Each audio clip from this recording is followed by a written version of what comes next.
ustedes. Mi nombre es Jorge Sergio y les doy la más cordial bienvenida a la presentación de este libro.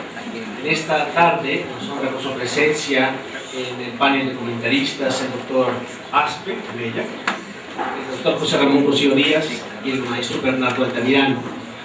Y por supuesto el autor invitado especial de esta tarde, Fernando García Sáez. Diré unas breves palabras antes de cederle primero la voz al doctor Aspe, seguido del maestro Bernardo Altamirano y por último el ministro José Ramón Cosío Díaz hará el cierre de las palabras del comentario. Quizás el autor también algo tendrá que decir muy al final. Para el Departamento de Derecho es un placer dar la bienvenida a esta presentación. A veces no se aprecia que un libro en algún sentido es extraño en una época en donde vivimos demasiado apresurados por lo instantáneo. Y cuando un libro trae reflexión sobre un tema, la conciencia, y donde se nota el detalle de las fuentes y una opinión que trata de ser a la vez informativa y a la vez crítica, creo que esto es algo excepcional.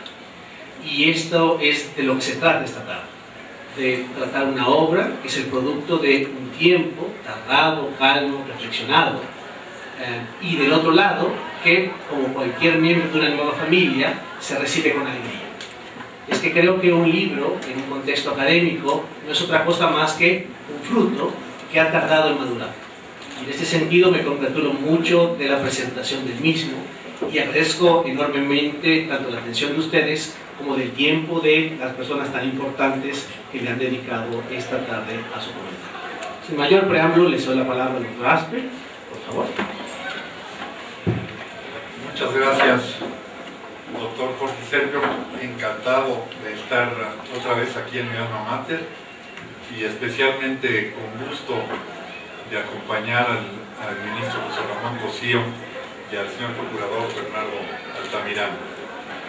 Bueno, pues estamos aquí para comentar el libro Jurisprudencia del Consumidor de Fernando García Sáez. Tras casi 12 años de investigación, Fernando nos presenta ahora su tercer libro. Este libro nos da una aproximación al estudio del derecho desde la perspectiva de la economía. Es la única razón por la cual puedo entender que me hayan invitado en medio de abogados tan distinguidos. Al centrar su análisis en el consumidor, uno de los principales sujetos, obviamente, de estudio de la economía, se nota que Fernando es exalumno del ITAM. Fernando enfoca su libro en el agente base de la economía, el consumidor. Toda nuestra idea, por cierto, de origen anglosajón, de bienestar social, debe de redituar en el beneficio del consumidor y estos elementos deben de estar plasmados de alguna manera en el cuerpo jurídico y por tanto en la jurisprudencia.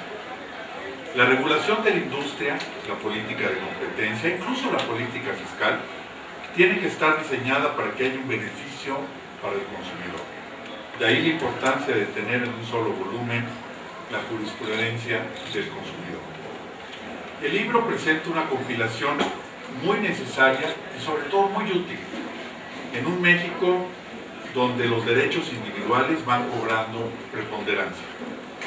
Analiza también los derechos y obligaciones a la luz de la teoría económica, lo que le permite presentar al lector la visión de que el derecho del consumidor es un modo eficaz y necesario de ayudar a ordenar el mercado.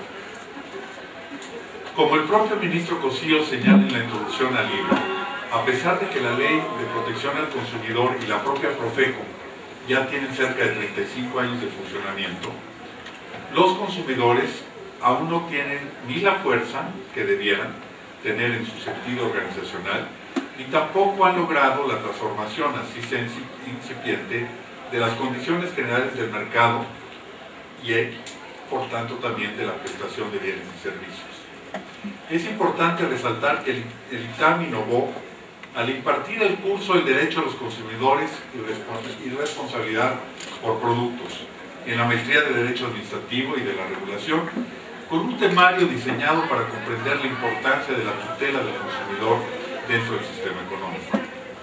El problema de que esta materia no exista en las demás universidades es una de las razones que, si no impide, por lo menos limita que el derecho de los consumidores ocupe un lugar en los planes académicos y por lo tanto no haya suficientes profesionistas entrenados, ni, lo más preocupante, se genere la suficiente investigación. Basta revisar los catálogos de las librerías y bibliotecas para ver la escasez de estudios nacionales al respecto, por lo que desde la posición del consumidor no hay suficientes abogados especializados. Esta función está encomendada fundamentalmente a las asociaciones civiles con perspectiva en el interés público. Aquí es donde la importancia de tener instituciones estatales que sean efectivas y eficientes. Defender los intereses de los consumidores implica a la postre defender al mercado y por ende también, aunque muchas veces no se vea así, a los buenos empresarios.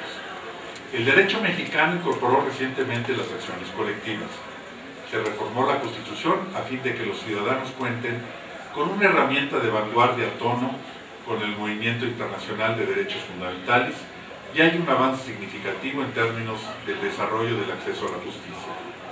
Esperamos pronto que Fernando y otros estudiosos del derecho nos brinden la oportunidad de contar con un texto que explique los alcances de esta innovación y la comparen con mecanismos similares de otros países.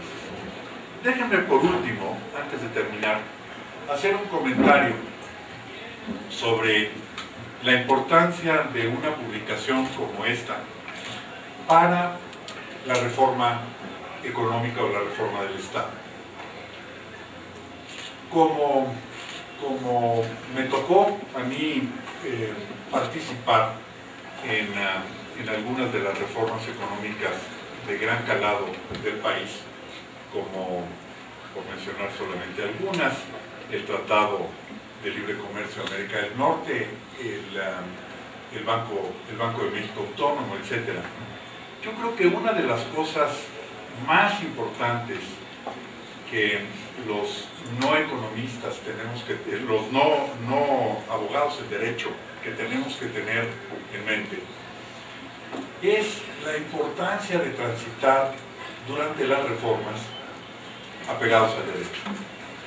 Y yo tuve la suerte de leer un libro hace muchos años, por cierto, por recomendación de un maestro, profesor emérito, por cierto, del INTAM, hace muchos años, que me dio a leer sobre la transición española.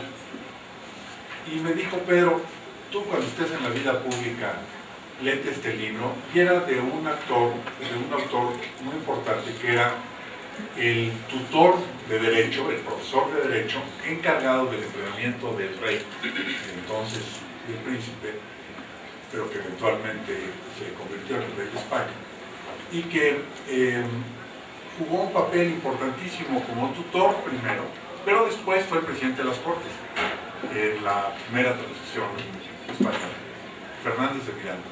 Y el doctor Fernández de Miranda dijo: si tengo que dar un solo consejo a los reformadores, es que recuerden que siempre tienen que ir las reformas de la ley a la ley. ¿Qué quería decir Fernández Miranda con esto? Quería decir que no puede haber vacíos en el ordenamiento jurídico. Que puede ser que lo que veas en el ordenamiento jurídico no te guste o no te parezca, pero es la ley y la tienes que acatar. Y si quieres transitar en cualquier reforma, tiene que ser de la ley a la ley. Y yo terminaría que ahí, si vamos a ir de la ley a la ley, jurisprudencia del consumidor se vuelve muy importante, porque ustedes